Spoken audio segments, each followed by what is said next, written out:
Voy a comentar brevemente algunos puntos de la Veritatis Splendor para conectarlos con la problemática que estamos tratando en estas jornadas. En primer lugar, el tema capital de la libertad. La encíclica directamente afronta una de las concepciones fundamentales de la cultura moderna, el tema de la libertad. Este lo encontramos formulado especialmente en las filosofías de Kant y de Hegel. Ambas se centran en la idea de la libertad que en Hegel se convierte en la idea absoluta, en el fundamento de toda la realidad. La encíclica destaca que en los fundamentos antropológicos de la cultura moderna encontramos implícita o explícitamente las concepciones derivadas del idealismo filosófico representado por los autores que cité. Estas concepciones, a pesar de subrayar un aspecto que merece legítimamente ser tenido en cuenta, como es el de la libertad, lo abordan desde un punto de vista que la absolutiza y la pone como fundamento de toda la naturaleza humana, más aún de toda la realidad. Y eso es lo que vemos especialmente en la filosofía de Hegel. Estas corrientes actúan indirectamente en otro tipo de concepciones, sea políticas, sea psicológicas. Vemos, por ejemplo, en Marx, que lo fundamental es una especie de actitud constante de rebelión dialéctica en nombre de una cierta concepción de la libertad que a veces tiene incluso derivaciones teológicas. En Freud, también el centro de la concepción antropológica implica una determinada concepción de la libertad, a pesar de que radicalmente se niega la libertad. Sin embargo, esta reaparece como una forma de rebelión ante toda autoridad. La encíclica, por supuesto, trata de fundamentar la actividad humana, la acción propiamente moral, en una adecuada concepción de la libertad. Para esto debemos tener en cuenta que la misma encíclica adopta la perspectiva de Santo Tomás e indirectamente la de Aristóteles. Para Santo Tomás y para Aristóteles, la libertad no es el centro de la persona, como en cambio aparece en la cultura moderna y por lo tanto en las derivaciones en el campo de las ciencias humanas que surgen de esta. Para la concepción moral clásica, la libertad es una propiedad de la voluntad que se refiere a los actos todavía imperfectos que no corresponden a la adquisición del fin del hombre. Propiamente hablando, el fin no se puede elegir, no hay elección respecto del fin último de la vida humana porque este está dado por naturaleza o está dado por sobrenaturaleza. Propiamente lo que se eligen son las acciones que conducen al fin. Santo Tomás las denominaba con una expresión latina muy precisa, ea quae sunt ad finem, lo que conduce hacia el fin. Esto es lo que propiamente se elige. De hecho, si hojeamos la Summa Teológica, según las ediciones, aproximadamente 3.000 páginas, en todas estas páginas solamente encontraremos un artículo referido directamente a la libertad, o sea, aproximadamente media página. Eso nos da la pauta de la diferencia de perspectiva entre la cultura que deriva de la antigüedad clásica y que es perfeccionada por el cristianismo y la perspectiva moderna que centra absolutamente todo en la idea de la libertad. En Santo Tomás se trata de poner la libertad en su lugar. la libertad no es creadora, la libertad permite ejercitar los actos de una manera realmente humana para alcanzar por propia voluntad el fin. Ciertamente, en perspectiva cristiana, el ejercicio natural de la libertad está elevado al nivel sobrenatural, y de esto se trata en el Evangelio. En este sentido, puede hablarse de una opción fundamental, no en el sentido de algunas desviaciones teológicas en campo moral, que son las que quiere combatir la encíclica. A veces se habla de una opción fundamental como una especie de elección del fin que justificaría todos los otros actos, de manera tal que la acción humana sería buena porque se ha elegido el último fin y no porque las acciones tuviesen un sentido intrínseco, porque fuesen intrínsecamente buenas o malas y porque la libertad se debiese ejercitar en este campo de las acciones que conducen al fin. En la perspectiva de la Iglesia, que asume en este documento explícitamente la de Santo Tomás, se trata de elegir aquello que nos conduce al fin, subordinándonos al fin y subordinándonos, por lo tanto, a la verdad que está participada desde el fin en todas esas acciones. En el Evangelio según San Juan encontramos una frase de nuestro Señor: conoceréis la verdad y la verdad os hará libres. Este es el resumen de la doctrina moral católica. La libertad tiene sentido en cuanto fundada sobre la verdad. Son los actos adecuados a la naturaleza humana y los actos adecuados a la gracia los que nos conducen a ese fin que deseamos voluntariamente, pero que no elegimos porque es más grande que nosotros y es el que cumple nuestra naturaleza y nuestra sobrenaturaleza. Dice Juan Pablo II en la encíclica: los problemas humanos más debatidos y resueltos de manera diversa en la reflexión moral contemporánea se relacionan, aunque sea de modo distinto, con un problema crucial: la libertad del hombre. Y recuerda la importancia de la doctrina del Concilio Vaticano II sobre la dignidad humana, el documento Dignitatis Humanae, que trata acerca de la libertad religiosa.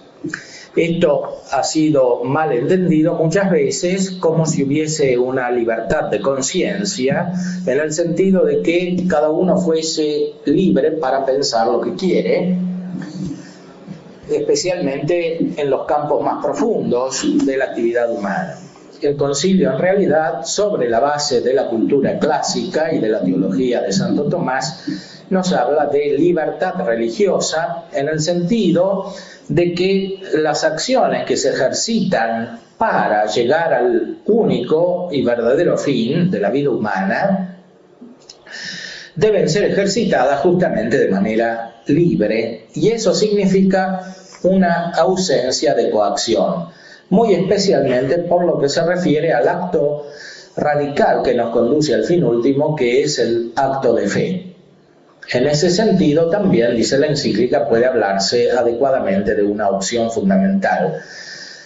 El acto de fe es el acto radical que nos permite la conducción al fin último del hombre. Sin la fe es imposible alcanzar ese fin último del hombre, y la fe implica necesariamente el ejercicio de la voluntad libre. No se puede creer a la fuerza. La moción intrínseca de Dios en el acto de fe, la gracia que Dios da para creer, implica que la voluntad libremente ejercita un influjo sobre la inteligencia, la cual a su vez produce el acto de fe. Eso está recordado y aplicado en el Concilio Vaticano II, en esta declaración sobre la libertad religiosa, que comienza citando explícitamente a Santo Tomás, la doctrina moral de Santo Tomás, la segunda parte de la Suma. Lamentablemente, en las ediciones del concilio, en muchas lenguas, ha sido cancelada esta referencia, estas citas de Santo Tomás han sido eliminadas, probablemente con la intención de cambiar el sentido de las afirmaciones conciliares. Por supuesto que en los documentos originales, en latín, en las ediciones oficiales de este documento importante del Concilio Vaticano II, están las citas de la Suma Teológica de Santo Tomás que permiten una adecuada hermenéutica del documento. Continúa el texto de la Veritatis Splendor. Los hombres de nuestro tiempo tienen una conciencia cada vez mayor de la dignidad de la persona humana, como constataba ya la Declaración Conciliar Dignitatis Humanae sobre la libertad religiosa. De ahí la reivindicación de la posibilidad de que los hombres actúen según su propio criterio y hagan uso de una libertad responsable, no movidos por coacción, sino guiados por la conciencia del deber. En concreto, el derecho a la libertad religiosa y al respeto de la conciencia en su camino hacia la verdad es sentido cada vez más como fundamento de los derechos de la persona, considerados en su conjunto.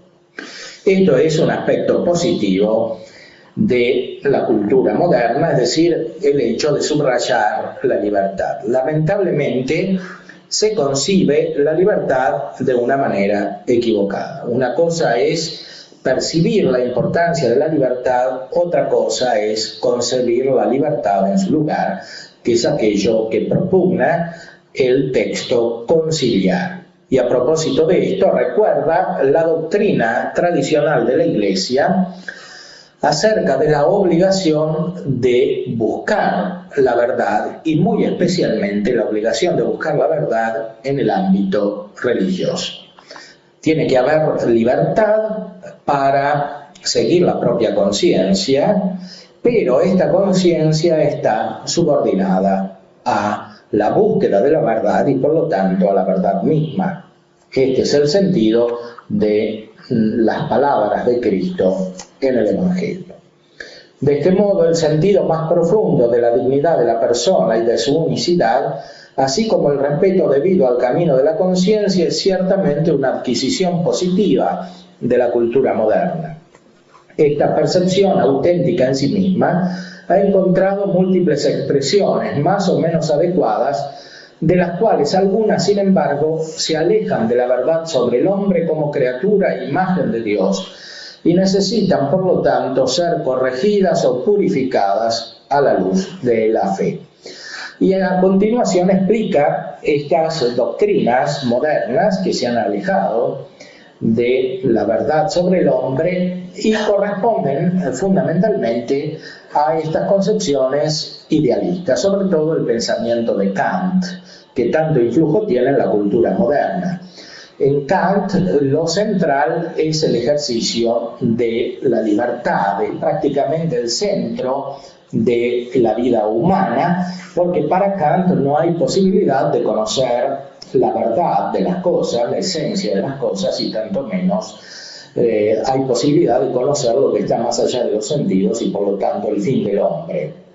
Para Kant la libertad es un absoluto porque no hay posibilidad moral de obrar por un fin. Más aún, moral, obrar por un fin, según la concepción kantiana, es radicalmente inmoral, es la fuente de la inmoralidad porque obrar por un fin significa obrar por el placer, por la felicidad, que es el placer. En esto, por supuesto, encontramos en Kant una inversión de la perspectiva antropológica tradicional que debería ser la base de una auténtica psicología. Para esta perspectiva, ya en Aristóteles, en el orden natural, el hombre realiza su perfección buscando el fin. Y el fin es nada menos que la contemplación de lo inmaterial, de lo espiritual, de Dios. Exactamente lo inverso de lo que nos dice Kant. Por eso, en la perspectiva aristotélica y más todavía en la perspectiva perfeccionada por la revelación, la libertad está subordinada a la búsqueda y al conocimiento de la verdad.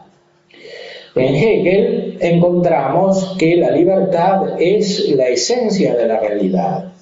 La libertad, sin embargo, es concebida como liberación, como Befreiung. No es propiamente la libertad en el sentido clásico del término, sino la liberación. Y la liberación tiene un sentido dialéctico. Liberación es oposición. Y oposición significa negatividad. Por eso, para Hegel, en el corazón de toda la realidad, constituida por la idea absoluta, está la negatividad. Dice él, la negación es el motor de la dialéctica. Y esta dialéctica no es otra cosa que el ejercicio, que el movimiento de la libertad. Libertad concebida como una especie de anticreación. Así como la creación divina implica la donación del ser, implica la estructuración de la realidad según distintas esencias como reflejo del ser absoluto de Dios, en Hegel encontramos el movimiento contrario.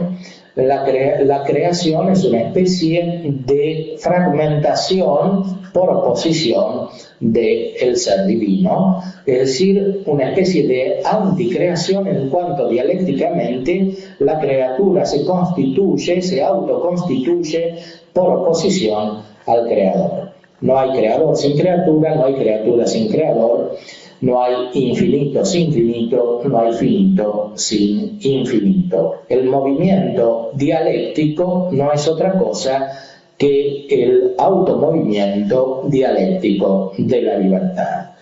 Por eso dice el texto de la Veritatis Splendor, en algunas corrientes del pensamiento moderno se ha llegado a exaltar la libertad hasta el extremo de considerarla como un absoluto, que sería la fuente de los valores. Aquí tenemos la anticreación.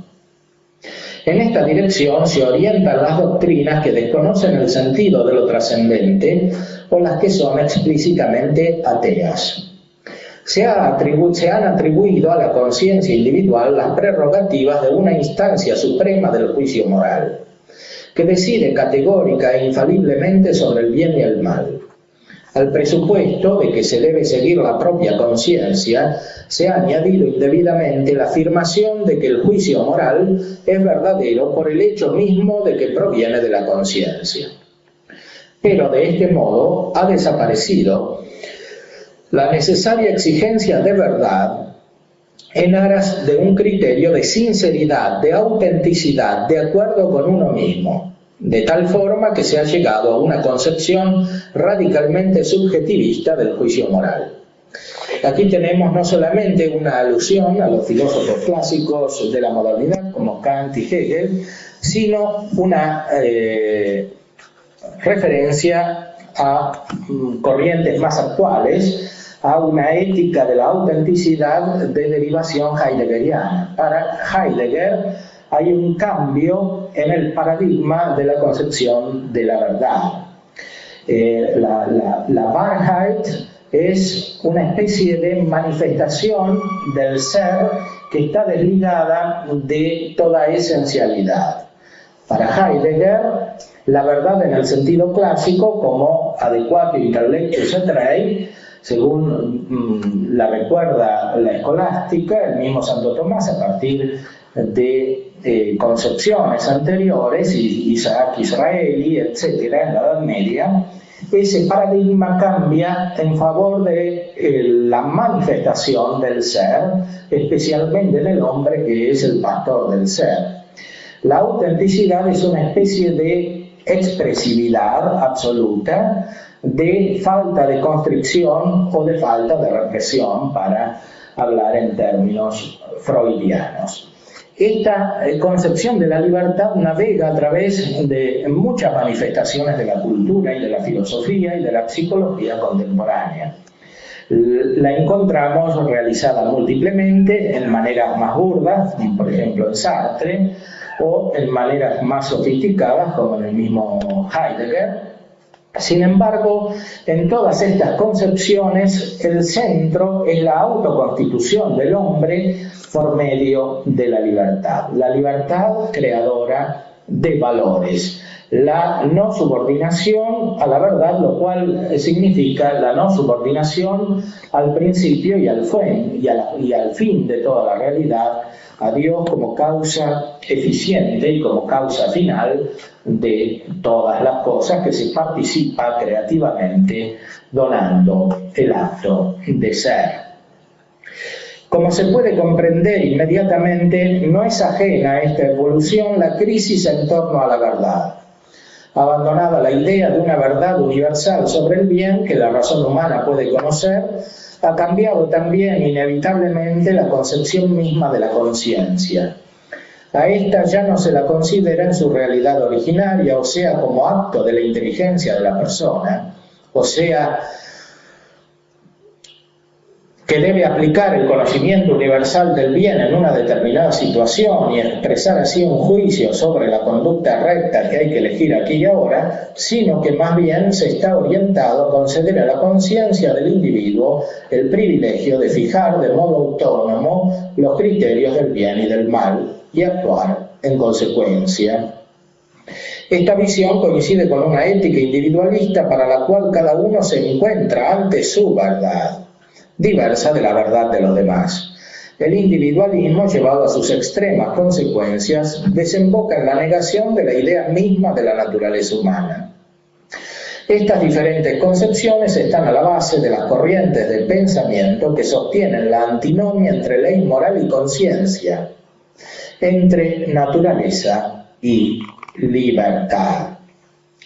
Esto lo encontramos no solo en la filosofía, como hemos indicado, sino realizado de múltiples maneras en la psicología contemporánea. Hemos hablado del psicoanálisis, hemos hablado de Lacan, hemos hablado de las psicologías sistémicas, etcétera, refiriéndonos en general al común denominador de todas estas teorías. Encontramos por una parte una pretensión de ejercicio absolutizado de la libertad y por otra parte una negación creciente y una transformación del sentido de la verdad en una manera que bien ha sido sintetizada desde ese punto de vista por la filosofía de Heidegger. Por supuesto, cuando uno se aleja de la verdad de las cosas, se aleja también de la posibilidad de perfeccionar aquello que realmente existe. Por eso esta absolutización de la libertad termina en la negación de la libertad. De esta manera se cae en un juego dialéctico que tortura al hombre. Por un lado quiere libertad absoluta, por otro lado se siente cada vez más esclavo, cada vez menos libre. Y esto lo encontramos traducido en la cultura más moderna como una especie de dialéctica entre la filosofía y las ciencias humanas. Si la filosofía formula una idea de libertad absoluta, si pone la libertad como centro práctico de toda la realidad, Hegel y Kant, si la filosofía impulsa una subordinación de la verdad a la libertad, como en Heidegger, y eso se convierte en idea absoluta, en las ciencias humanas se quiere subrayar cada vez más la ausencia de la libertad, los condicionamientos de la libertad, como si no se pudiese obrar de otra manera. Dice la encíclica en el número 33, paralelamente a la exaltación de la libertad y paradójicamente en contraste con ella, la cultura moderna pone radicalmente en duda esta misma libertad. Un conjunto de disciplinas agrupadas bajo el nombre de ciencias humanas han llamado justamente la atención sobre los condicionamientos de orden psicológico y social que pesan sobre el ejercicio de la libertad humana. El conocimiento de tales condicionamientos y la atención que se les presta son avances importantes que han encontrado aplicación en diversos ámbitos de la existencia, como por ejemplo en la pedagogía o en la administración de justicia. Pero algunos de ellos, superando las conclusiones que se pueden sacar legítimamente de estas observaciones, han llegado a poner en duda o incluso a negar la realidad misma de la libertad. Es decir, se cae en esa contradicción dialéctica que, sobre pretexto de absolutizar la realidad humana, termina por anularla. El hombre se siente cada vez más libre teóricamente y cada vez más esclavo prácticamente. Eso se traduce en múltiples patologías generales o particulares en la vida de las personas y de las comunidades, que después producen dialécticas y conflictos de difícil resolución mientras se mantenga esta perspectiva. Todas las soluciones serán ilusorias por falta de fundamentación teórica y adecuadamente práctica.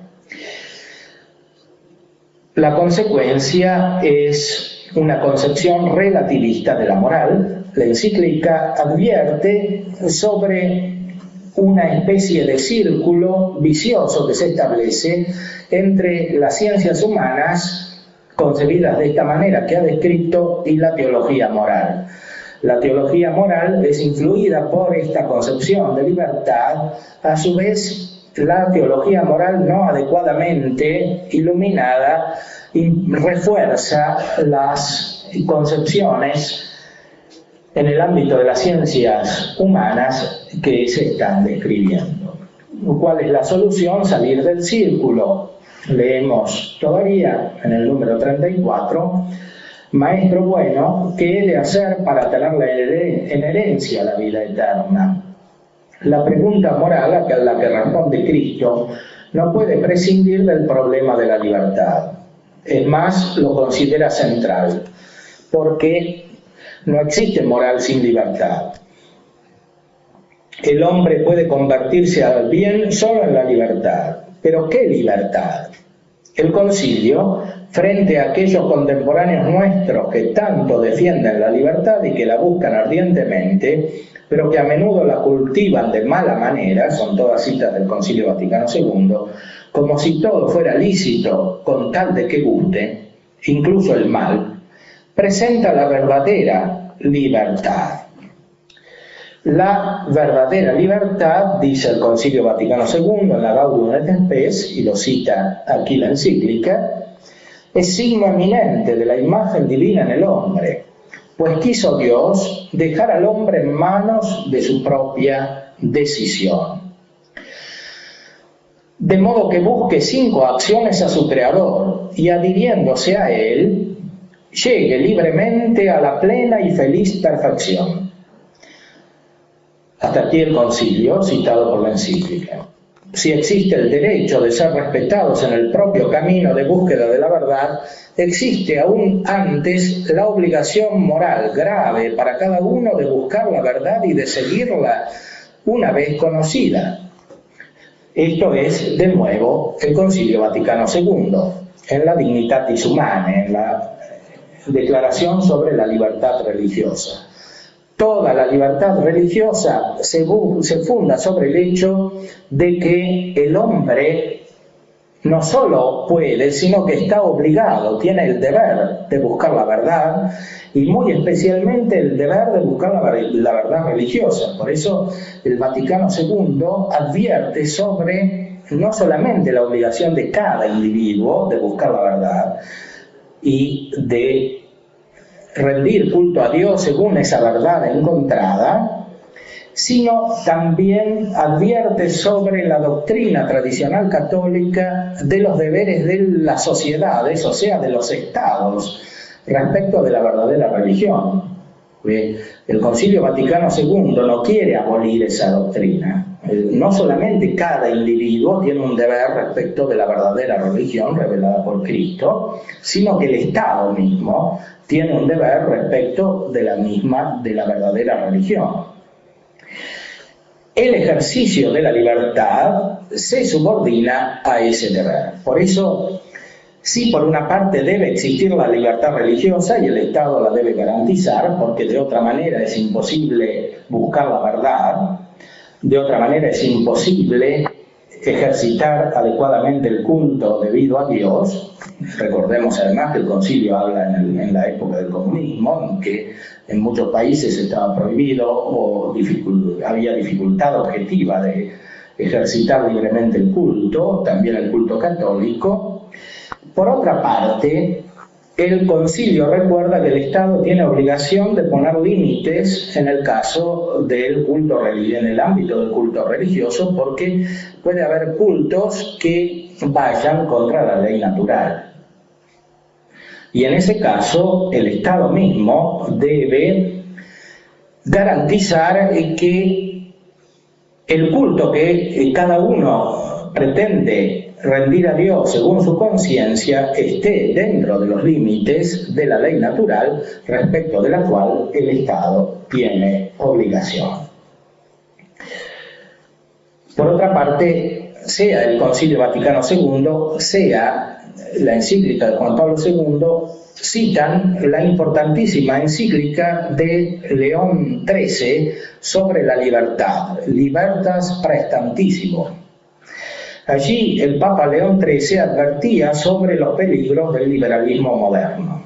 El liberalismo, entendido no en el sentido de la libertad económica, de intercambio de bienes, sino entendido en el sentido de que en la sociedad humana debe permitirse y fomentarse el ejercicio de cualquier libertad. Por ejemplo, libertad de conciencia, libertad de prensa, libertad de enseñanza, etc. Todo eso, por supuesto, tiene circunstancias y sentidos distintos en el siglo XIX y en el siglo XX y en el siglo XXI. Sin embargo, el Concilio Vaticano II y Juan Pablo II hacen referencia a lo esencial, no a las circunstancias concretas de esa encíclica de León XIII, porque captan que en la problemática del mundo moderno el problema de la libertad es central y que hay que darle una adecuada resolución, lo cual implica, en primer lugar, tener una justa y verdadera concepción de la libertad. Después de la cita del Vaticano II, que advierte sobre la obligación moral grave de buscar la verdad y seguirla una vez conocida, la encíclica cita al cardenal Newman, gran defensor de los derechos de la conciencia, el cual afirmaba con decisión: la conciencia tiene unos derechos porque tiene unos deberes. El deber fundamental es buscar la verdad. El hombre está hecho para la verdad, el hombre por naturaleza, como dice la primera frase de la metafísica de Aristóteles, busca la verdad. Todos los hombres naturalmente desean saber. Y allí está el fin del hombre perfeccionado en una manera incomprensible para la razón humana por la donación gratuita de la amistad divina. Termina este análisis el Papa advirtiendo sobre algunas tendencias de la teología moral actual, bajo el influjo de las corrientes subjetivistas e individualistas que acabamos de aludir. Interpretan de manera nueva la relación de la libertad con la ley moral, con la naturaleza humana y con la conciencia, y proponen criterios innovadores de valoración moral de los actos. Se trata de tendencias que aún en su diversidad coinciden en el hecho de debilitar o incluso negar la dependencia de la libertad con respecto a la verdad.